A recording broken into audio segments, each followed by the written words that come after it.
I know when something's wrong before anyone says a word. After 42 years of marriage, you develop that sense.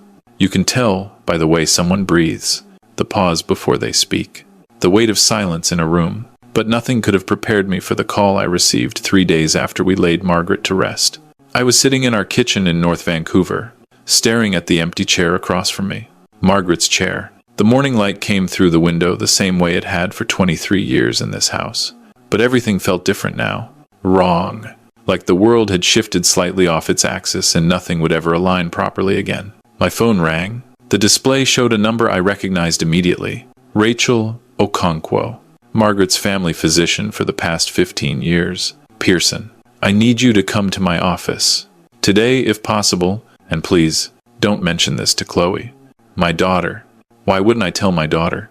What's this about? Okonkwo. There was a pause. A long one. In that silence, I could hear her choosing her words carefully, weighing each one. There are some irregularities in Margaret's medical records that I should have caught sooner. I need to show you in person. Can you be here in an hour? Irregularities. What did that even mean? I wanted to ask more, but something in her tone told me not to. Not over the phone. I drove through the rain, my hands gripping the wheel tighter than necessary. Vancouver in November is always gray, always wet. But that day, it felt like the sky itself was mourning. Margaret had been sick for 7 months. What started as fatigue, as her complaining that she just couldn't seem to get enough sleep, turned into something the doctors called advanced pancreatic cancer. Stage 4. Terminal. The words had hit us like a freight train. We were told she had maybe 8 months if we were lucky. She lasted 7. I remembered the day we got the diagnosis. We'd been sitting in an office not unlike the one I was driving to now. Margaret had squeezed my hand so hard I thought she might break my fingers. But she hadn't cried. Not then. She just looked at me and said, I suppose we'd better make these months count. And we had tried. Chloe had been incredible through it all. Our only child, 36 years old, had put her entire life on hold to care for her mother. She'd moved back home with her husband, Derek, taking over the guest bedroom that still had her old university posters on the walls. She drove Margaret to every appointment, managed her medications with the precision of a pharmacist, sat with her through the worst nights when the pain got so bad that Margaret would sob and apologize for being weak. I thought I was the luckiest man alive to have a daughter like that. A daughter who would sacrifice her career, her independence, her own life, to be there when her mother needed her most. The irony of that thought would haunt me later. Okonkwo's office was in a medical building off Marine Drive, one of those modern glass structures that always felt too bright, too clean, too sterile for the kinds of conversations that happened inside them. She met me at the door herself, which should have been my first warning. Doctors don't meet you at the door unless something's very wrong. She was a tall woman, originally from Nigeria, with kind eyes that had seen too much suffering. Today, those eyes looked haunted. Thank you for coming, Marcus.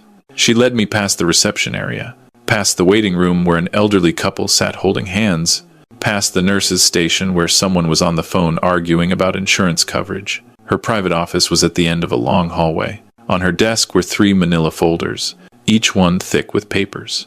I've been a physician for 23 years, she began, sitting down heavily in her chair.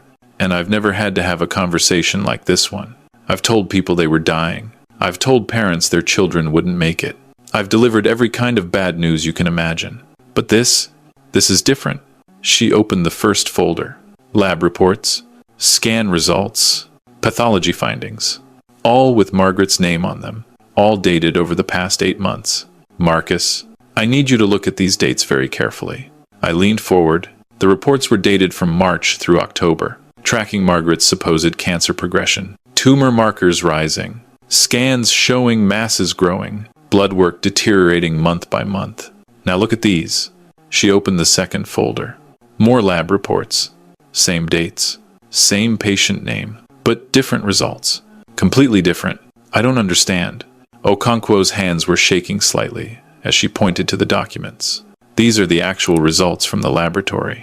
The ones in the first folder are what was entered into our electronic medical record system. Someone changed them. Marcus. Someone with access to Margaret's patient portal modified the results we were seeing. Changed numbers. Altered findings. Made it look like she was dying of cancer when she wasn't. My chest went tight. The room felt suddenly airless. That's not possible. Who would? How could someone? I thought the same thing. So, I called Vancouver Coastal Health's main laboratory directly. Asked them to pull everything they had on Margaret Pearson. These are their original records. Their actual findings. Your wife never had pancreatic cancer. She never had any cancer at all. The room tilted. I gripped the armrests of my chair. Felt the leather creak under my fingers. But she was sick. She was dying. I watched her waste away. I held her hand while she vomited. I sat with her at 3 in the morning when she couldn't sleep because of the pain. That was real. All of that was real. She was sick, but not with cancer.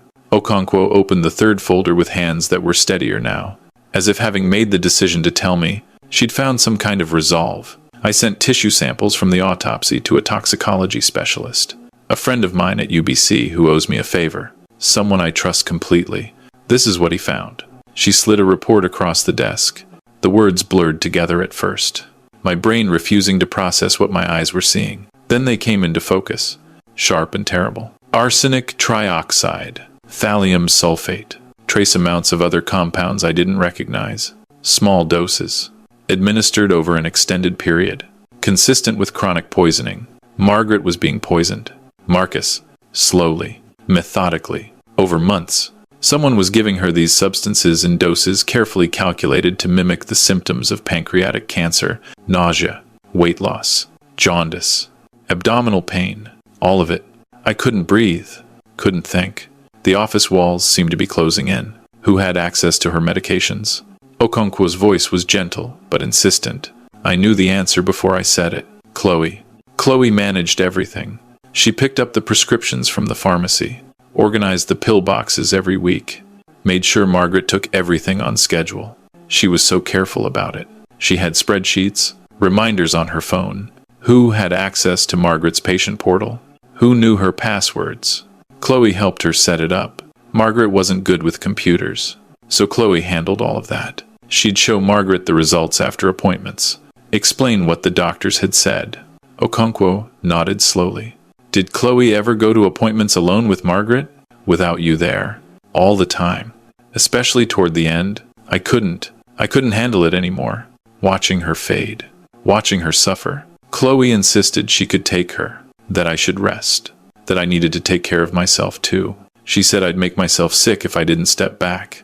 My daughter. My baby girl. The little girl who used to climb into my lap and ask me to read her stories. The teenager who'd call me from university just to hear my voice when she was homesick. The woman who'd stood at Margaret's bedside and held her hand and whispered that everything would be okay. The thought was impossible. Unthinkable. Marcus. There's more. Okonkwo pulled out another set of documents. I pulled Margaret's complete pharmacy records, along with her regular prescriptions for pain management and anti-nausea medication. Someone using her information purchased several supplements and vitamins from online pharmacies. Natural remedies.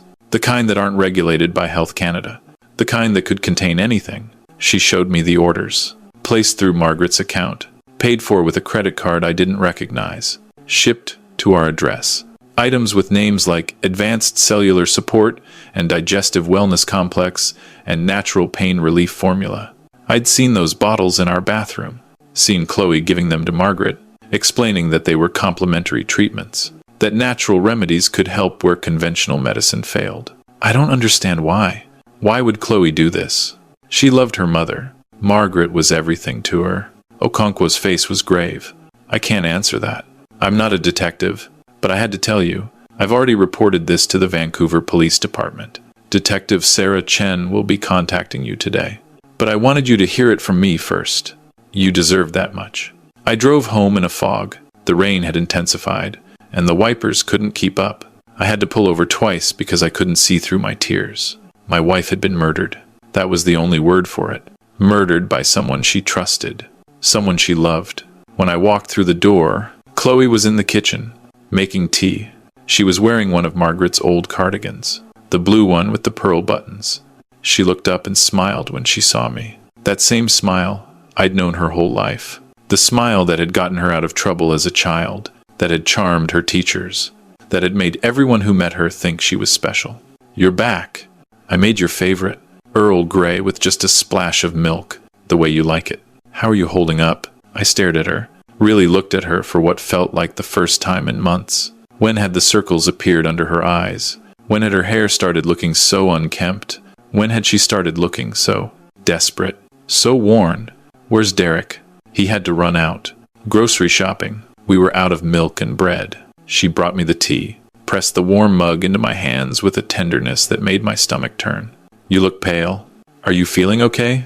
You're not getting sick too, are you? I don't think I could handle. She trailed off, and for just a moment, something flickered across her face. Was it fear?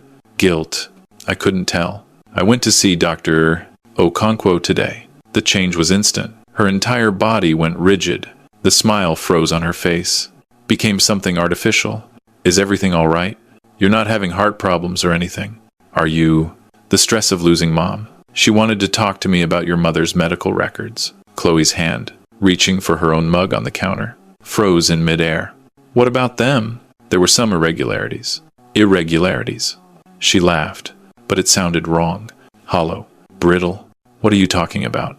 What kind of irregularities? The front door opened.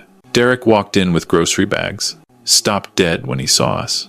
The tension in the room was thick enough to cut. You could feel it, pressing down like a physical weight. Everything okay? He asked, his voice uncertain. Chloe's face had gone white. Actually white. Dad was just telling me about some issue with Mom's medical records. Derek set the bags down slowly, very slowly, like he was moving through water. What kind of issue?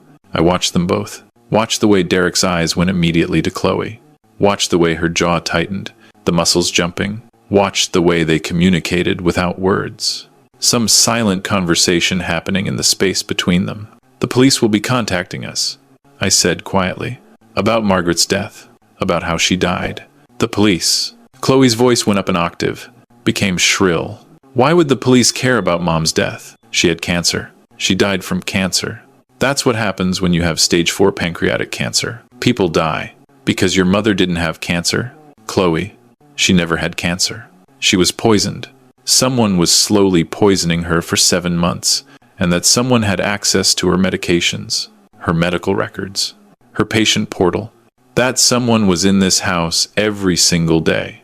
The words hung in the air like smoke, like poison themselves. Derek's face crumpled, actually crumpled like paper. Oh my God. Oh my God. Chloe, you said we were just going to... Shut up. Chloe spun on him. And in that moment I saw something in her face I'd never seen before. Something ugly and desperate and vicious. Just shut up. Derek. Don't you dare. How long? My voice didn't sound like my own. It was someone else talking. Someone calmer. Someone not falling apart inside. How long were you doing this to her? Chloe's face was a mask I didn't recognize. She looked at me, and I didn't see my daughter anymore. I saw a stranger wearing my daughter's face. You don't understand. You don't know what it's been like. Do you have any idea how much debt we're in? Do you have any concept of what it's like to lose everything? The business failed. Derek's construction company went under last year. We lost everything. Our house, our savings, our retirement accounts, everything. We were about to lose the car. We couldn't even afford groceries. We were drowning. So you killed your mother. It wasn't supposed to.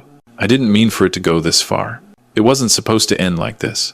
She was crying now, real tears streaming down her face. But I felt nothing watching them.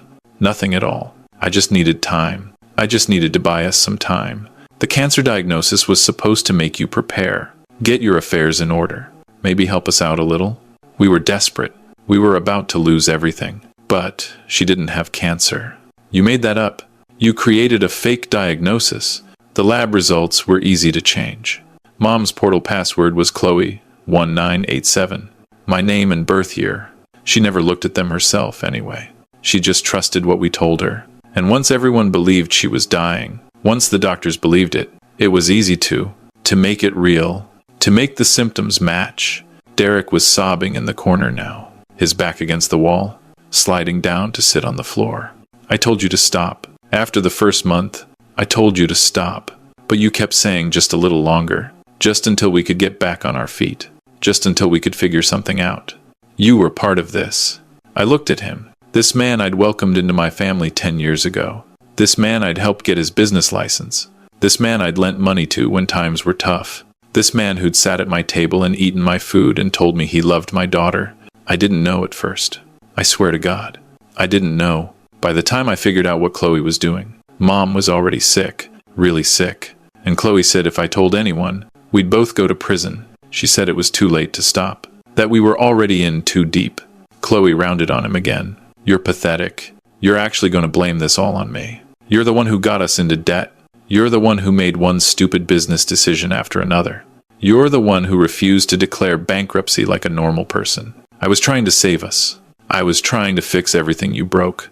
By killing my mother, she looked at me then, really looked at me, and I didn't see my daughter anymore. I saw something else. Something I didn't have a name for. She was old. She was 73. How much longer did she have anyway? 5 years? And you and Mom have the house, the retirement accounts, the life insurance, $3 million in assets, and you're sitting on all of it while your only child is drowning. Your only child is about to be homeless, and you're worried about your retirement. I stood up. My legs felt like water, but I stood up anyway. Get out of my house. Please, just listen. Get out. Both of you. Get out before I do something I regret. Get out before I... The doorbell rang. Through the window, I could see 2 police officers standing on the porch, rain dripping from their jackets.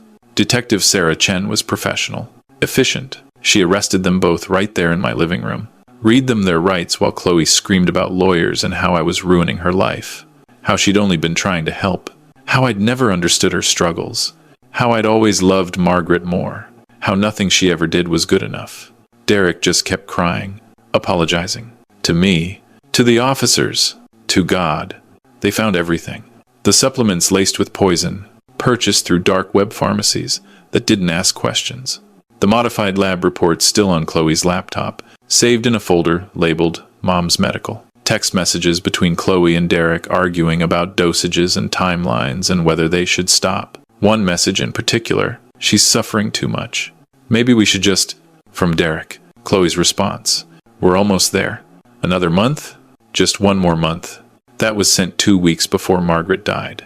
Margaret's real medical records, the ones pulled directly from the lab, showed a healthy woman who should have had decades left. Her blood work from 6 months before Chloe started was perfect. Her scans were clear. She'd been in better health than most people her age. Instead, she'd spent her last 7 months in agony, confused about why the treatments weren't working, apologizing to me for being a burden, for getting sick, for ruining our retirement plans. In her final days, when she could barely speak, she'd tried to tell me something. I remembered now. I'd been sitting beside her bed, holding her hand, and she'd gripped my fingers with what little strength she had left. Her eyes had been desperate, urgent. Marcus, she'd whispered, check my... Sweetheart, what do you need? Check my... She'd tried so hard to get the words out, but then the pain had hit again, and Chloe had been there with more medication, and Margaret had slipped back into unconsciousness. Check my what? Records, medications, portal, lab results. She'd known, somehow. Some part of her had known something was wrong, and she'd tried to tell me, but I'd been too focused on her comfort, too devastated by my impending loss, too trusting of our daughter to hear what she was really saying. I'll live with that regret until the day I die. The trial took 8 months, the longest 8 months of my life. Chloe's lawyer tried everything. Diminished capacity, coercion by Derek, temporary insanity brought on by financial stress. They painted her as a victim of circumstance, a desperate woman who'd made terrible choices but hadn't meant for things to go so far. Nothing worked. The evidence was overwhelming. The premeditation was clear. The prosecution had emails between Chloe and the dark web pharmacy. They had search history showing she'd researched poisons that mimic cancer symptoms, and how long does arsenic take to kill and untraceable ways to murder someone.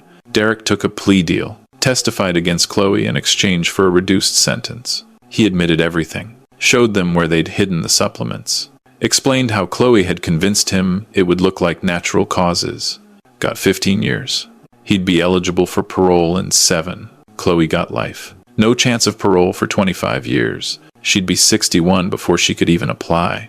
I attended every day of the trial, sat in the back row and watched my daughter transform over those 8 months. At first, she was defiant, angry, insisted she was the real victim. By the end, something had changed. Whether it was genuine remorse or just exhaustion, I couldn't tell. On the day of sentencing, after the judge had read her fate, Chloe turned in her chair to look at me. Our eyes met across the courtroom. She mouthed silently, "I'm sorry." I looked away. The house felt different after everything. Every room held memories I couldn't separate from the horror of what had happened. Margaret's chair at the kitchen table. The bathroom where Chloe had prepared the poisoned medications. The bedroom where Margaret had suffered through those final terrible months. I sold it 3 months after the sentencing. Couldn't bear to stay there anymore. Bought a small condo in West Vancouver overlooking the water. Something new. Something without ghosts. Though I'm not sure anywhere will ever really be free of them. But I couldn't just move on. Couldn't just forget. Couldn't let Margaret's death be meaningless. Margaret had been a nurse for 40 years before retiring. She dedicated her entire life to caring for others, to healing, to helping people in their most vulnerable moments. It seemed fitting that her death, as horrific as it was, shouldn't be meaningless. I used the life insurance money, all $3 million of it, to establish the Margaret Pearson Foundation for Elder Safety. We partner with medical practices across British Columbia to implement better safeguards, flagging systems that catch when lab results are modified, training for physicians to recognize signs of elder abuse and financial exploitation, support groups for families dealing with financial stress before it turns into something darker, educational programs for seniors about protecting their medical information. Okonkwo serves on the board of directors. She'd carried tremendous guilt for not catching the signs sooner. Even though I told her 1,000 times it wasn't her fault, none of us could have known. Chloe had been too careful, too methodical. But the foundation gave Dr. Representative the peace, Okonkwo, a way to channel that guilt into something productive, something that might prevent other families from going through what we went through. We've helped identify 3 other cases in the past 2 years. 3 other situations where adult children were poisoning elderly parents for inheritance money. 3 other families who got justice before it was too late. 3 other Margarets who got to live. I visit Margaret's grave every Sunday morning. It's in Mountain View Cemetery, overlooking the city and the water. I bring fresh flowers, usually the purple irises she loved. I tell her about the foundation, about the people we've helped, about the legislation we're pushing for that would make it harder to modify medical records. I like to think she knows. I like to think she's proud of what came from her suffering. I've never visited Chloe in prison. She writes me letters. 1 every month. Like clockwork. I keep them in a box in my closet, unopened. Maybe someday I'll read them. Maybe someday I'll be able to forgive her. But not today. Maybe not ever. Today. I'm meeting with a woman named Patricia Chen. No relation to Detective Chen. Patricia is 78, and she's worried about her son's new girlfriend who's suddenly very interested in managing her medications. She'd seen our foundation's website, read Margaret's story, and something clicked. Something felt familiar in a terrible way. I just have this feeling. She'd told me on the phone, her voice shaking, that something isn't right. My son says I'm being paranoid. Says I'm just grieving because his father died last year. But I know what I know. And your wife's story? It could be mine. I can feel it. I know that feeling. I ignored it once. Pushed it down. Told myself I was being paranoid. Never again. As I drive to meet Patricia at a Tim Hortons in Richmond, I think about what Dr. Okonkwo told me that day in her office. The day my world ended and somehow, impossibly, eventually began again in a different form. You gave Chloe everything, she'd said, her hand on mine. Support, opportunities, second chances.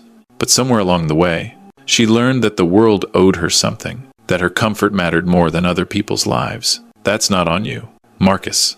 That's on her. You were a good father. Sometimes good parents raise bad children. It's one of life's cruelest truths. I'm still not sure I believe that. Still wonder late at night if I spoiled her too much. Shielded her from consequences. Made her think money and comfort were more important than integrity, than honor, than basic human decency. Made her think that if she wanted something badly enough, it was okay to take it, no matter the cost. But I know this.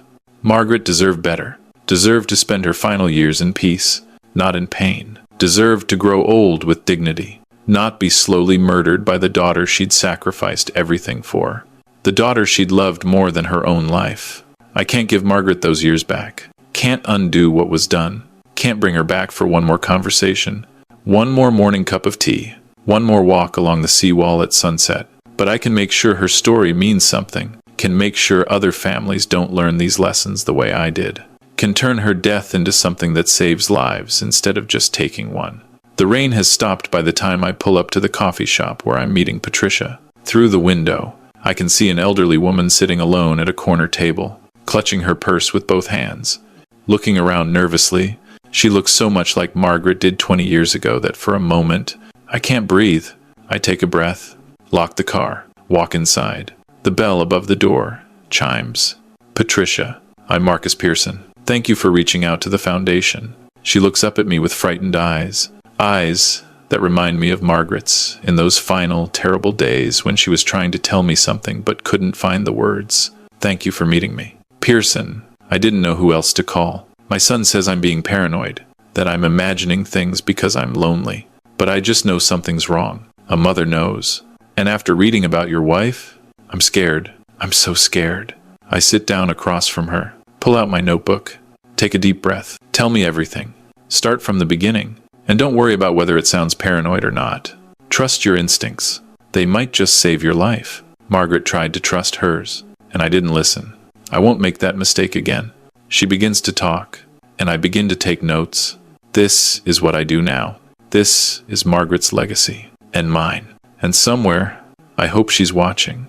Hope she knows that her death, as senseless and cruel and unjust as it was, has meaning now, has purpose, has saved lives that might otherwise have been lost, the way hers was. I couldn't save her, but I can save others, and maybe, in some small way, that's the only redemption either of us will ever find.